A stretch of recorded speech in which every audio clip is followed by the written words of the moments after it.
கர்த்தராகிய இயேசு கிறிஸ்துவின் பரிசுத்த நாமத்திற்கு மகிமை உண்டாவதாக. இன்றைக்கு தேவனிடத்தில் ஆபிரகாம் எப்படி ஜெபித்தார் என்று பார்க்க போகிறோம்.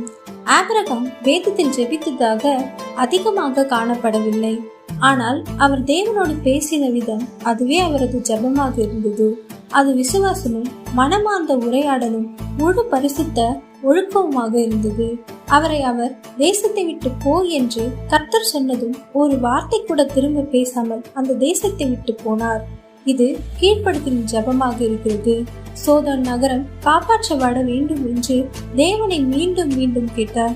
இது தயவின் ஜெபமாக இருக்கிறது. தன் ஒரே பிள்ளையை கர்த்தர் கேட்டார் என்று பலி கொடுத்து சென்றார். அது விசுவாசத்தின் ஜெபமாக இருக்கிறது. அவரின் ஜெபம் விசுவாசம் உள்ளதாகவும் மௌனமாகவும் தயை உள்ளதாகவும் இருந்தது. அதனால்தான் கர்த்தர் அவருக்கு ஒரு ஆசீர்வாதத்தை கொடுத்தார்.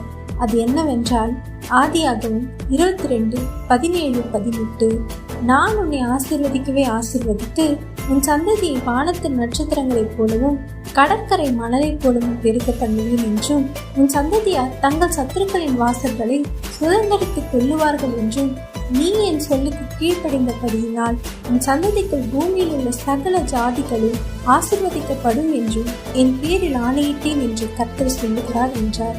இன்றைக்கு நாம் ஆபிரகாம் போல தேவனுக்கு கீழ்ப்படிந்து விசுவாசம் உள்ளவர்களாய் நடக்கும்போது நம்மையும் கர்த்தர் ஆசீர்வதிப்பார், நம் சந்ததியும் ஆசீர்வதிப்பார். ஆபிரகாம் போல தேவனுக்கு முன்பாக தயை உள்ளவர்களாய் ஜெபிப்போம்.